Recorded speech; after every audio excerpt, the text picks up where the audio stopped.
Hi viewers, welcome back to Fortress.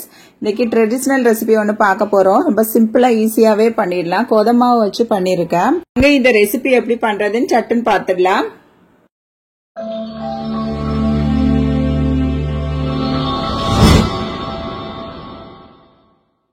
ஒரு பவுல் எடுத்துக்கலாம். இதுல வந்து 1.5 கப் அளவுக்கு கோதுமை மாவு எடுத்திருக்கேன். இது ஒரு 200 கிராம் குள்ளாடி இருக்கும். 150 கிராம் கூட போதுமானதாவே இருக்கும். நான் வந்து 150 ல இருந்து 200 கிராம் அளவுக்கு எடுத்திருக்கேன். 1 கப் தேங்காய் துருவல், ஒரு முறி தேங்காய் துருவல் எடுத்திருக்கேன். அரிசி மாவு 2 டேபிள் ஸ்பூன் அளவு, அப்புறம் வெள்ளை எள்ளு வந்து 1 டேபிள் ஸ்பூன் அளவு எடுத்திருக்கேன். ஒரு சிட்டிகை உப்பு சேர்த்துக்கலாம். 2 முட்டை சேர்த்திருக்கேன். முட்டை சேர்த்ததும் வந்து செவ்வாழை பழம், செந்தொழுவம் பழம் ஒன்னு சேர்த்திருக்கேன்.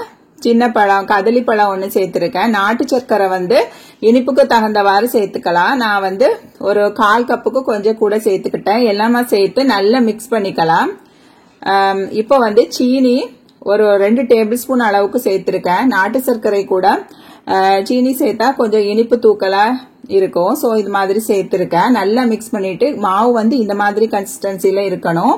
இத வந்து 1 hour அப்படியே மூடி வச்சிடலாம். இது வந்து கொஞ்சம் புளிக்கட்டும். இப்ப மேங்கோ எசன்ஸ் சேர்த்துக்கிட்டேன். 1 மணி நேரத்துக்கு பிறகு ஒரு 3 டிராப்ஸ் மேங்கோ எசன்ஸ் சேர்த்துக்கிட்டேன்.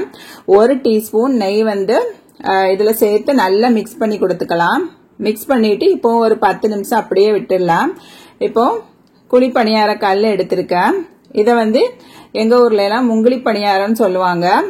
இன்னொரு சைட்ல எல்லாம் முட்டை சொர்க்கா அப்படின்னு சொல்லுவாங்க. கேரளா சைட்லயும் முட்டை சொர்க்கா அப்படின்னு சொல்லுவாங்க.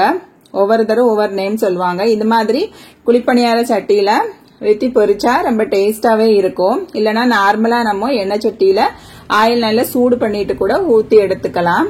இது மாதிரி இந்த நான்ஸ்டிக்னால கொஞ்சமாட்ட ஆயில் போதும். கொஞ்சம் கொஞ்சமா ஆயில் விட்டு நல்லா சூடானதும் இது மாதிரி பொரிச்சு எடுத்துக்கிட்டேன்.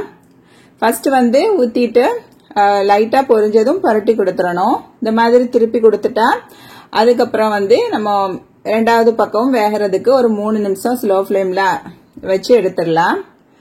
திருப்பி ஒரு வாட்டி இது மாதிரி திருப்பி கொடுத்துட்டு நல்லா முருக வச்சுட்டு எடுத்துடலாம். அரிசி மாவு சேர்த்திருக்கிறதுனால லைட்டா கிறிஸ்பி ஆட்டும், கோதுமை மாவு வந்து நல்ல சாஃப்ட் ஆட்டும், பழம் சேர்த்திருப்பதனால நல்ல டேஸ்டாவும் இருக்கும். அரிசி ஊற போட்டுட்டு இதுல வந்து கருப்பட்டி பாகு இலக்கி ஊத்தி அதுல தேங்காய் துருவல் சேர்த்து அது மாதிரியும் செய்யலாம்.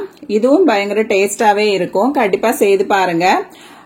அடிப்பொலி டேஸ்ட்ல இருக்கிற இந்த ரெசிபியை வந்து மறக்காம செய்து பாருங்க. வீடியோ பிடிச்சிருந்தா ஒரு லைக் போட்டுடுங்க. இது வரைக்கும் நம்ம சேனல் சப்ஸ்கிரைப் பண்ணலைன்னா சப்ஸ்கிரைப் பண்ணிருங்க. ஃபேமிலி கூட வீடியோ ஷேர் பண்ணுங்க. கமெண்ட் பாக்ஸ்ல பதிவுகளை மறக்காம எழுதுங்க. இன்னும் ஒரு ஹெல்த்தியான வீடியோகள் சந்திக்கும் வரை டேக் கேர், பை. ஆரோக்கியமான இயற்கையான உணவுகள் சாப்பிட்டு வயிறையும் உயிரையும் காப்போம். தேங்க்யூ ஃபார் வாட்சிங்.